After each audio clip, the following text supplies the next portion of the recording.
Hello, students. Most of the things we have read already from this chapter, wind, storm, and cyclones. Only a very short topic is left, so we have to finish that topic, and after that, from next lecture, we will continue to solve the book exercises. So we have left only tornado. So let's see the tornado, its characteristics, and how tornado formation takes place. Along with that, what kind of safety measures should be done during the tornado when tornado occurs. Alright, so let's start. First of all, we have to know that what is tornado.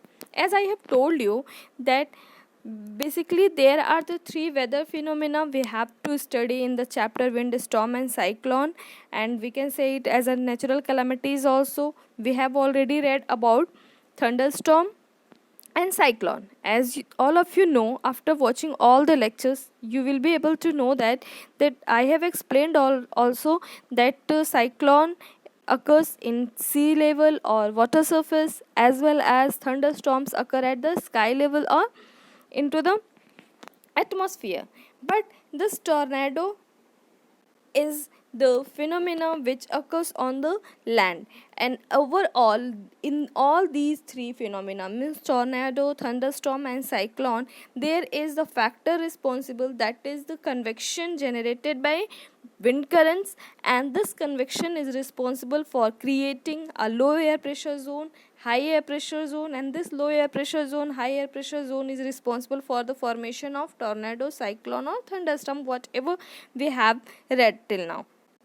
Means this convection of current, how it is generated, as I have told you already, that it is generated by the uneven heating of the surface. It will be of earth surface, it will be of water surface, or whatever. Means there will be the uneven heating or heating of the earth surface. Because of heating, this the air molecules starts to warm up and it moves towards the upward direction by the process of convection. So simply, in one term also the question may be asked to you that what is the main phenomena responsible behind this complete weather calamities.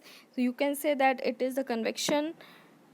Okay, means the convection, the mode of the transfer of heat by convection. Clear? So tornado, let's define tornado. How we can define it? The tornado is a localized and violent destructive column of air occurring over land. As I have told you that it's phenomena which occurs on the land, characterized by the funnel shape. Students, always remember that the shape of the tornado is various, but most popular shape is funnel shape cloud extending towards the ground.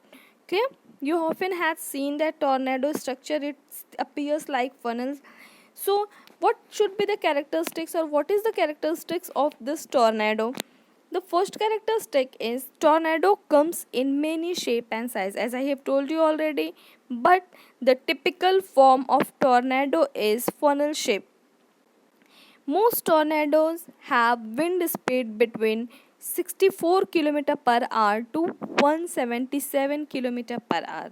That is very high. You can see that in means in 1 hour the wind can travel 64 km to 177 km and stretch more than 75 meter across. Next one is they could travel a few miles before dissipating. The next characteristics, if we want to know much about tornado, we can say that a typical tornado travel around 10 to 20 miles per hour. Before we have read that it was in kilometer, here we have to talk in miles.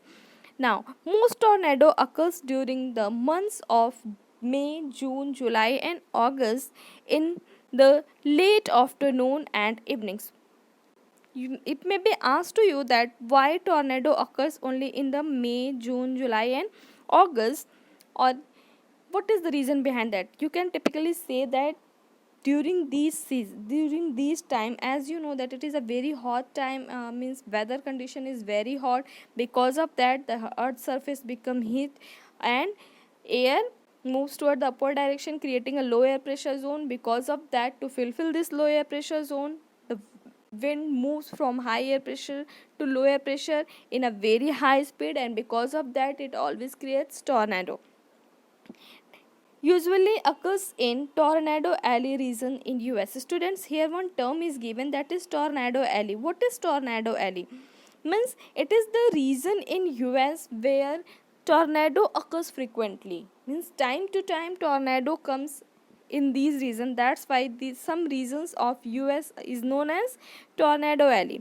Along with that, it also occurs in North America, South America, South Central and Eastern Asia, Australia, New Zealand and Philippines. Now, the next and most important thing is how tornado formation occurs. If you remember, I have also explained the formation of cyclone as well as the formation of thunderstorm. This time we have to know that how formation of tornado occurs. So, here few steps, I have just shorted all the things in few steps. Hope you will be able to understand that the first and most important step is the warm air collides with cold and dry one. Okay.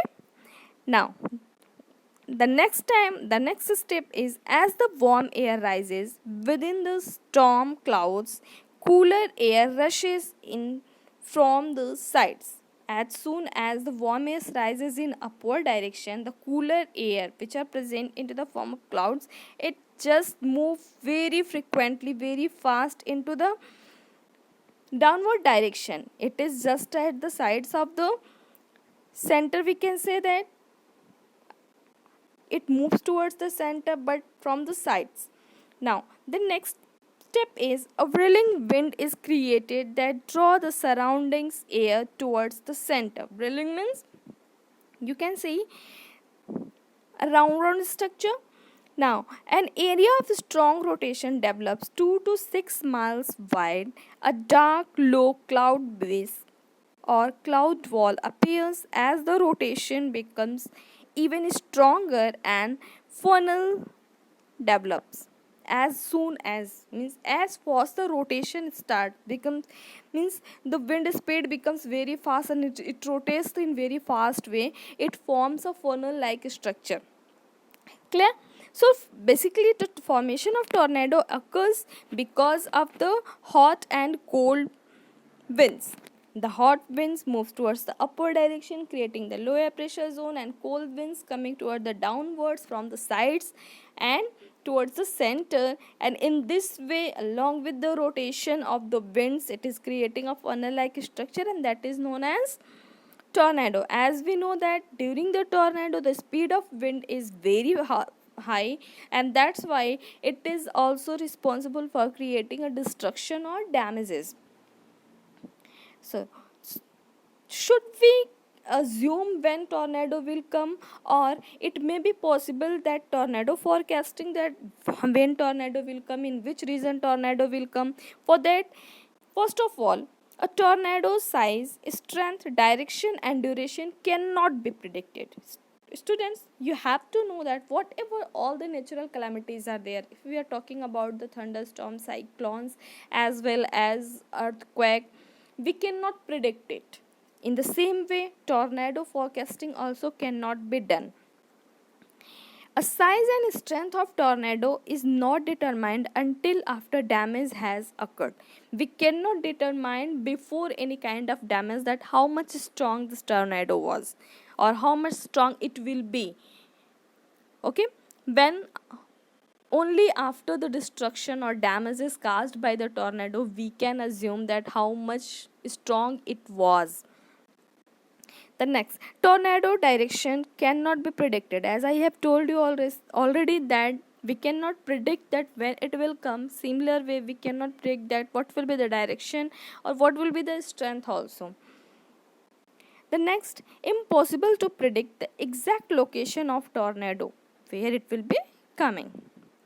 Now, what kind of safety measures should be done during the process of tornado? Why tornado is very destructive?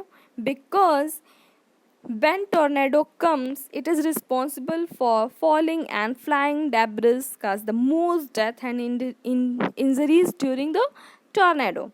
Okay, although there is no completely safe place during a tornado, some locations are much safer than others. Okay, means in the overall we can say that when tornado comes, it always has the very high speed winds, and because of these high speed winds, sometimes the house and debris, whatever the shelters of the houses, it can be the shed of the houses, it can be just blown up with the because of the high speed wind. That's why it is very destructive. Although we cannot say that which place is much safer, but some points of view we can say to protect ourselves from tornado. In the in that, the first one is go to the basement or an inside room without windows on the lowest floor. Okay, we have to go in the lowest floor which doesn't contain any kind of window, so that tornado, the high speed winds cannot come inside our home. Avoid windows. Why should we avoid the windows? Because if we open the windows, or windows will be there, definitely it the strong wind come inside the home, and it also creates the damage inside the home or house also. Now, for added protection, get under something sturdy. Cover your body with a blanket, sleeping bags, or mattresses. Protect your head with anything which is available in your nearby. Now, the last one is do not stay in a mobile home. Mobile home, you know very well that temporary home, we can say that we should not stay because it is not so strong which can protect us. So it can damage, means the tornado can damage our things as well as to our us also. That's why we should not stay in mobile homes. So I think this chapter is over. Now in the next lecture we will try to solve some book exercises which is given in your book, as well as some kinds of the questions, give reasons, or some terms also if it is needed, we will explain. So keep on watching, keep on learning. Thank you.